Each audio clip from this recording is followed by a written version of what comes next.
Good morning, everyone, and welcome to this week's edition of Saturday Morning Coffee with Back to Basics Dog Training. As always, thank you for inviting me into your home this Saturday morning. It's always a pleasure to be here. Um, and again, for those of you who are joining me for the first time, either now live or later on in the replay, I'm Leon. I'm the head trainer here at Back to Basics Dog Training. And each and every week, I bring you this live free dog training Q&A session. So excuse me, get your questions ready and we'll get going. And if you're watching now live or later on the replay, shoot me a comment. Let me know you're watching. Give me a shout out. Let me know where you're watching from. It always does my heart good to see that people are here and interactive with me. So this week's topic is going to be a topic I talk about a lot. But I'm starting to see a lot of it again. Maybe now that the nice weather is here, people are walking their dogs, and I've seen a lot of dogs with leash reactivity. Good morning, Michelle and Athena. Leash reactivity. I've also been seeing a lot of posts out walking my dog. My dog slips out of its harness or its collar. Walking, guys, is so important to one, the overall health of your dog. It's also, in my world, real good for your dog because it establishes structure and leadership if the walk is done right.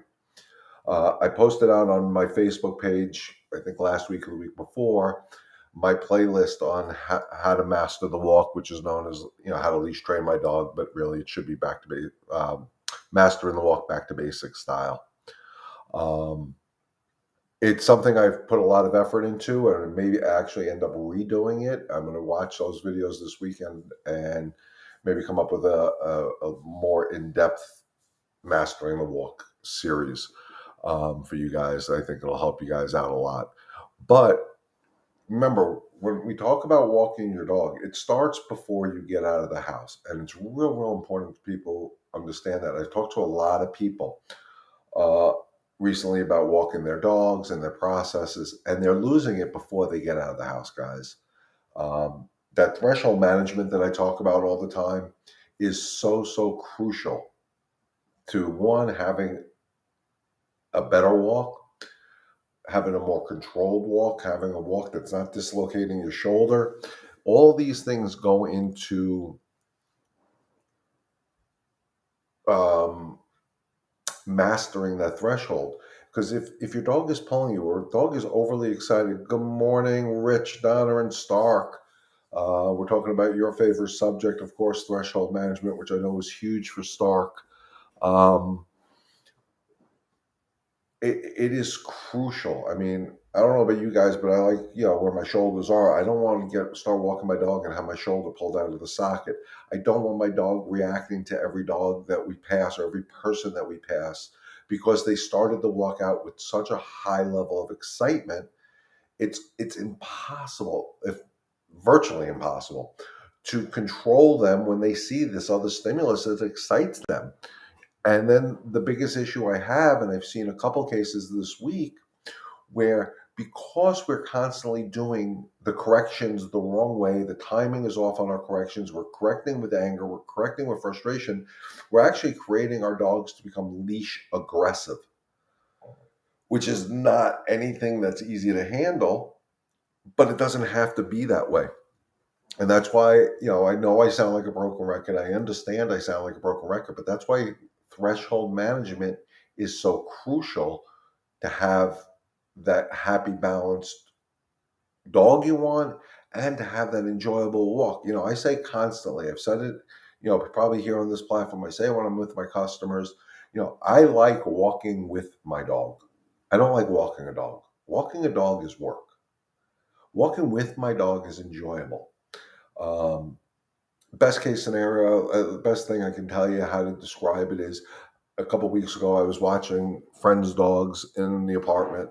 Two little dogs, King Charles Cavalier mixes, so they weren't big, but the walk wasn't enjoyable to me. Why? Because they were trying to pull, they were stopping, they were sniffing every day. They thought they were in control of the walk. And it made the walk where I didn't want to go out and walk the dogs. I know I had to, so I did, but it made it to the point where it was wasn't an enjoyable experience for me. Be it a beautiful sunshiny day or a cloudy, crappy day, it didn't make a difference to me. It was the same. It was just tiring for me. Now these are little dogs. I mean, physically, yeah, I can control them, but anybody who knows me and knows my training methodology is I don't go to physically control the dogs. I go to mentally control them. Now, I was in a boarding situation. It wasn't really a training situation, but because I had to do it, of course, I worked on some of the training with them because I wasn't enjoying the walk.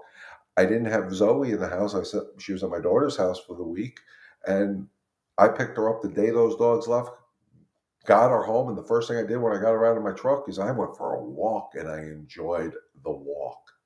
That's what the walk should be. How many of you guys watching right now walk your dogs and dread it? Shoot me a comment. Let me know. Again, you can do this later on in the replay too, guys. It's not, you don't have to, you can participate later on. I watch this, I check the comments constantly for at least 3 or 4 days after this broadcast. So I'm constantly on top of it. So you can put your comments down later on. But if you're walking your dog and it's not enjoyable, we're doing it wrong. There should be absolutely no tension on your leash, and it should be, like I always say, the part of my hand that's closest to the dog's collar when I'm walking the dog should feel like me holding my wife's hand when we're walking down the street. It shouldn't be a stressful situation. And if it is, please watch my videos on how to leash train your dog. I know it's helped some of the listeners out here already. It's a great thing. And if you need certain tools to help you, I really don't like some of the tools that are out there. We've talked about tools before, but this week alone on Facebook, I probably saw 30 posts about dogs getting out of their harnesses and out of their collars. Guys, use the right tools. If you know your dog is a puller, don't use a regular nylon collar. They can back out of it too easily, get away from you, and then it's very, very hard to catch them. Use a martingale collar, something that will tighten up. Use a simple slip leash. And don't fall into the misconception about harnesses. Dogs can slip out of harnesses easily. I've seen it. I don't know if any of you guys have seen it, but I've seen dogs get out of their harnesses. They're not the greatest tool. And again, in my opinion, harnesses were designed for tracking and pulling purposes. Why would I want to give the dog the opportunity to do that?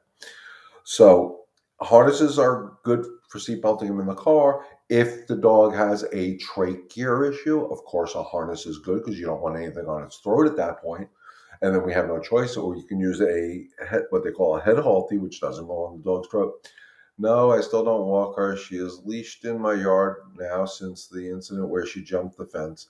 Yep, you gotta build up that confidence. Just go out there.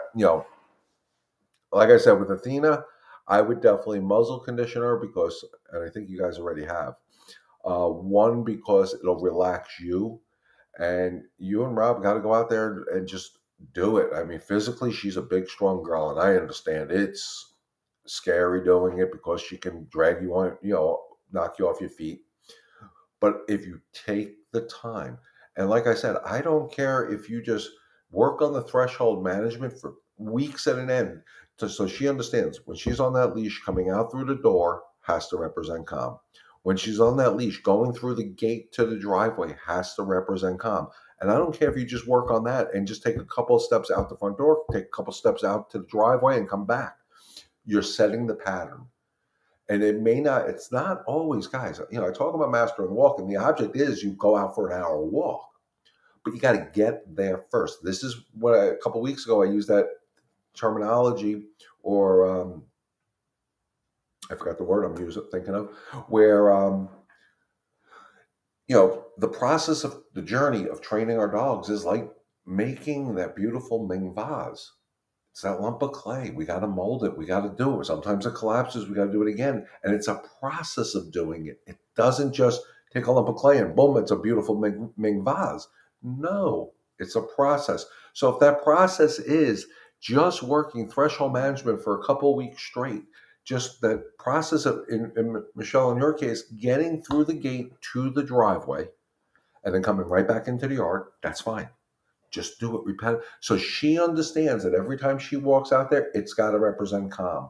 And then you can take it a couple of steps further, maybe just go to the end of the driveway and then come back. It's not about going for a mile hike. It's not about that. It's about setting that journey, that lump of clay, which Athena is right now. Set the lump of clay up for success to become that beautiful Ming vase by doing it in steps. And like I said, if it takes you 2 weeks just to get her to the end of the driveway calmly, it takes 2 weeks. Who cares? Don't put time limits on this crap. It works, but you got to set the pattern. She's okay with the muzzle now. I had a trainer for a while, and he was walking her with us, but we hate walking her because it's always an issue. Well, let me ask you a question. How did she walk for the trainer? That's always my first question. Um, because if she walked good for the trainer, that means she has it in her. And she's taking advantage. She's like that kid that goes to somebody else's house and behaves like a perfect angel, and then the kid comes home and you're like, that ain't the same freaking kid I was just told about. So if she can walk for the trainer, this is what I tell people when I come to their homes. When I work with your dog, when your dog's with me, that's a dog you have, because there's no magic in it. It's we believe, I believe in my methodology of training. My energy is right where it needs to be every single time, and the dogs understand it. So if she walked good for your trainer, then she can walk good for you. You just got to get it out of your head. Stop living in the past.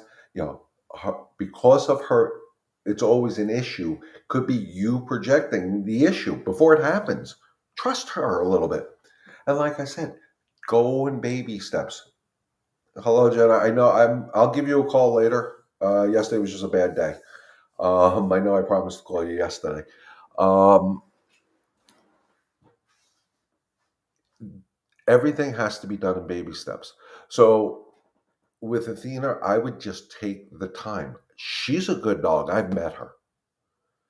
She's just bossy. She tries to redirect in him when she sees a dog, and he had to lift her with the slip lead to keep him. I'm afraid he was going to strike. Yeah, there's other ways. Yes. Okay, so let's explain this. And I'm glad you brought it up, because it looks so horrible when we do that. I don't agree necessarily with lifting her up. She's a big, heavy dog. That's a lot of weight on the throat. You use the slip lead. You hold it out to a point where she can't get you. She shouldn't be off her feet. You wait her out. You let her throw a freaking temper tantrum. And then you move forward once her state of mind changes. If he's picking her up off her feet intentionally, I'm not thrilled with that theory. Have I done it? Yes. It doesn't make it the best way of doing it. And it's the reaction to get her away, because we don't want her biting. That's why I'm saying with the muzzle, she can't bite. So everybody can relax about the redirection. So what you could do is let her throw her temper tantrum. And that's what people have to understand, guys. Dogs will throw temper tantrums because they want to do something. And what do I mean by that? It's no different than when you take a child to the candy store and they want that candy, and you don't want, or you don't want them to have that candy, and they lay on the ground going, "Hey, I want it, I want it, I want it." You don't give in on it, or you shouldn't. If you let the dog throw the temper tantrum, a matter of fact, I did a job last Saturday after my live. Yeah, of course she was a muzzle. That's why the muzzle has to be used, because it just chills everybody out. I did a job last Saturday after my live, and beautiful labs I worked with, smart, and pretty much there were two of them. I was handling one for the most part, and it got it pretty quickly. But at one point, it decided it didn't want to do it the way that I wanted him to do it. Sorry, and he threw a temper tantrum. And that's exactly what it was. He bucked up on the leash. He tried to do whatever he was doing. I just went with him. And as soon as he stopped, I continued, because I'm going to do it my way anyway. Throw your temper tantrum. Realize, one, you can throw the temper tantrum. Nothing bad happened. You didn't get beat. You didn't get hit. You didn't get yelled at. You did it. Great. Okay, let's move forward. And what I've experienced, and this is a great thing for the redirection, because I've worked with dogs that have redirected. That's why I always wear pants when I do training jobs, not shorts. Um, After they do that, they may do that a couple more times, but if you stay consistent, calm energy, just knowing what you're doing is the best thing for your dog, what you'll see is that first temper tantrum, that first redirection may last, I'm going to say 30 seconds. I don't know. Every dog's different. May last 30 seconds. And if Don or you guys are on there, Stark did this to me too, if you remember. Um, the second temper tantrum, if it was 30 seconds, may only be 15 seconds. If there is a third, and there's very rarely a third, it's 5 seconds. I don't think I've ever hit a fourth, because they realize, okay, I tried everything that normally got my way. I redirected. I tried to bite you. Walk is over. That dog is gone. I win. Yeah, yeah, yeah, yeah, yeah. Oh, wait a second. This guy's continuing moving me. All that crap didn't work. Let me just submit to it. It's easier. It's a lot of energy for a dog to do what Athena does and redirect. It takes a lot of her energy. If people learn, yeah, with the prong collar. When we put that prong collar on Stark, he wasn't happy with me. And I don't remember if he redirected, but I know he threw a freaking temper tantrum. But I just let him do it. And the end result was, I think with him, it was pretty instant. He got the point that I was still going to go proceed with the walk with him, and we were going to still introduce the prong collar to him. We weren't going to give into his temper tantrum.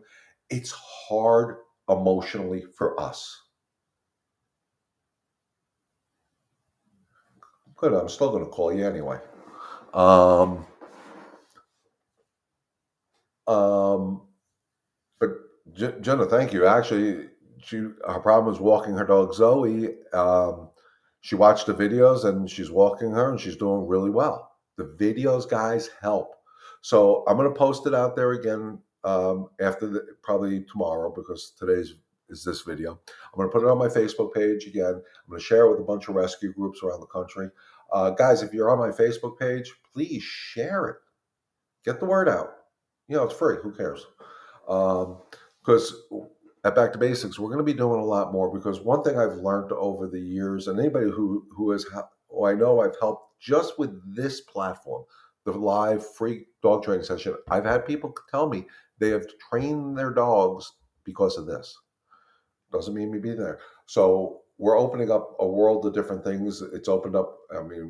Zoom training can happen because it's you understanding the dogs and what the dogs are communicating to you. It's not me physically handling your dogs. Zoom, Google Hangout, Facebook, whatever the heck it's called on Facebook. We can do it on this, but we're going to be opening up a world of different things, because I think we need to get this word out there that this methodology of training, the no anger, the no frustration, the no nonsense, it's understanding how the dogs communicate. Talking about what we're talking about right now with Athena, with the temper tantrums, that's normal. How you get through it is the key. When she throws that temper tantrum, it's that lump of clay. We're starting to form the vase, and all of a sudden it collapses. Well, the good thing is that we already soaked it. We already kneaded it. The clay is softer, so it's easier to get back to where we were. And that's what the journey of dog training is. Guys, let me know if this makes sense, because if you just do it, forget what happened yesterday. You can't fix it. Don't live in the yesterday. You got that wet piece of clay that's so much easier to mold now if you take the first step, which is wetting the clay. Let me know if this makes sense, guys, because, in my head, this makes sense. Maybe I'm not communicating it properly to you guys. Let me know. If it makes sense, because I want to help you guys. Y'all know that my passion in life is together we can help one dog and one family at a time. But if I'm not communicating that properly to you guys, let me know. I really, really want to make sure I get the point across, because this can help. And maybe I'll stop seeing on Facebook dogs being rehomed because they don't act properly. Dogs being, rehome because there's so much work, I just can't put in the work to it.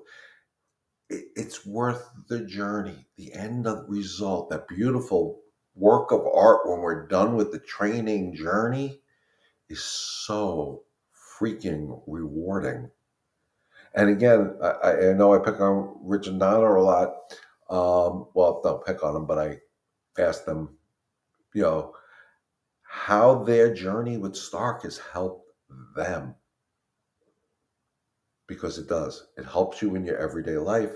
That no anger, no frustration, no nonsense helps me in my everyday life. And the dogs taught me this, guys, because I'm not that freaking smart. So if you take your time, Michelle, I tell you, it's going to be worth it. It's going to be work. I'm not saying it's not, but anything worth having is worth working for, working towards that end result. Just go out there with a positive attitude. Today's a new day. Just go out and do it. Put the muzzle on her. Go out there. Know she's going to redirect with you. Don't project it. Don't predict it. When she does, keep her away. Go with her. And as soon as she stops the nonsense, good, let's continue, because you're still in charge. Not turn around and go home. But like I said, I wouldn't start the major walk yet with her. I would start with just strictly getting through the different areas in a calmer, the calmest state of mind you can get her into. So if she's at that gate and she's looking like, I want to see another dog, there's another, don't move. Make her earn that privilege to get to the outside world when she is calm. Again, guys, let me know if it makes sense. Put it in the comments. Um, yeah, then I ask Rob to help. But what I would like to see you do is, with Rob's assistance, you handle, put 2 leashes on her. Go get 2 slip leads. Put a leash on her martingale collar. Perception in the dog's world is crucial. I say this with little kids, so please don't take this the wrong way. I want little kids to walk a dog, but physically, a lot of little kids can't. So what you do is you have the child in front of a parent with 1 leash, the parent behind the dog with another leash. The parent's really doing the work, but the dog thinks it's the kid. Oh, well, so to tell Alex I said hi. No worries, catch it on the replay, and you can answer me later. um, yep, there you go. Just do it and just have faith in yourself. It's so hard because she's had these results in the past. Just go with her. Take a deep breath. Have a glass of wine before you go. Chill out. Just go, you know what? Today we're going to have success. Change the mindset, change your narrative, change everything. And like I said, just work on getting her out calmly through the gate. Get her to the end of the driveway calmly. Get her to past your neighbor's house calmly. Rich says the work is constant, but so worth it. Sometimes when you think it's done, it's not left out. Absolutely. We do have to revisit trainings. Absolutely. Guys, I tell you all the time, Zoe's a great dog. She's 9 years old now, my Zoe. And I'm constantly reworking her. She makes a mistake, I rework the issue. I'm constantly testing to see how she does in different environments.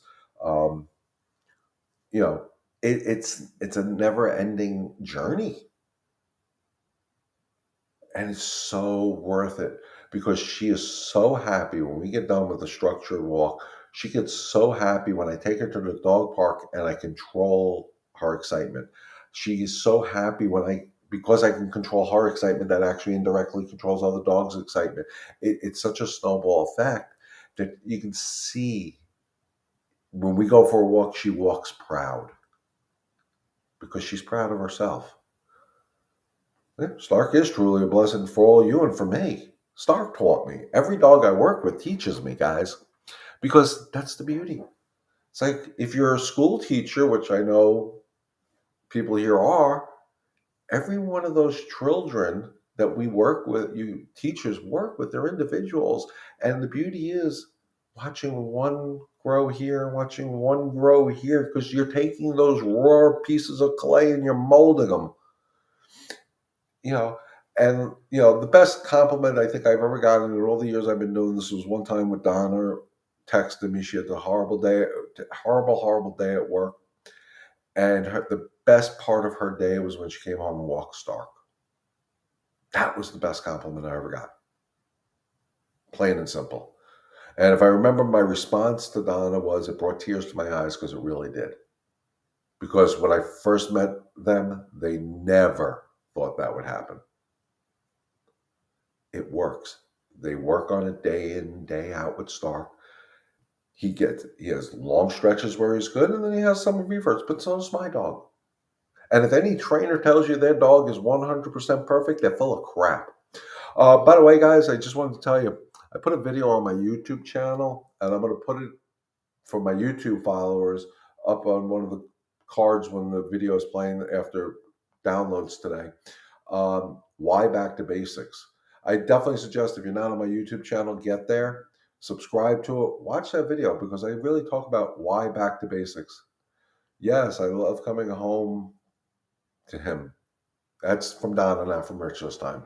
And like I said, when I met you guys a little over a year ago, year and a half ago, whenever it was, you were desperate.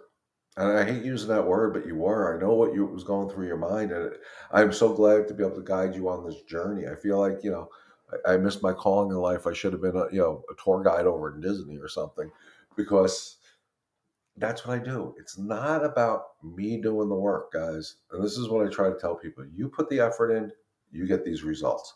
My job is to guide you.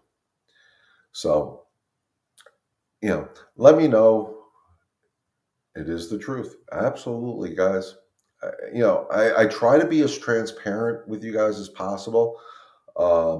That's my goal in life, is to be as transparent in everything that I do, so people know who I am, what I'm about. I'll tell you how it is. I'm very black and white when it comes to a lot of things. Um, very little gray in my life, because I don't have time for it. Being transparent helps you guys. If you need to talk about the tools of the trade, we talk about the tools of the trade. If you have a behavior you're not sure about, that's why I do this. So we're at the magic half hour mark, guys. I'm not getting a lot of questions, so instead of me just going on a rambling rampage here, please, if you haven't gone to my YouTube channel, subscribe to it. Watch my Why Back to Basics video. It's a short 10-minute video, guys. And in the comments on those videos, let me know. I'll post that video out on my Facebook page too, for those who don't have YouTube. And again, let me know what you think of the video. Let me know if there's something more you need in there. It's a way of promoting myself, of course, but anybody who I've worked with will know what I say in that video is what I talk about when I'm in my private one-on-one sessions with you guys. So with that being said, guys, like I said, we're not getting a lot of questions, which is great. I hope everybody's out enjoying the weekend, walking their dogs. We're going to wrap it up for the weekend. We'll be back here live next Saturday at 11 o'clock. And with that being said, guys, as always, thank you for inviting me into your homes each and every weekend. I really, really appreciate it. It's an honor to be here. Stay healthy, stay safe. God bless. And remember, together we can have one dog and one family at a time. Enjoy the rest of your weekend, guys. We'll see you next Saturday.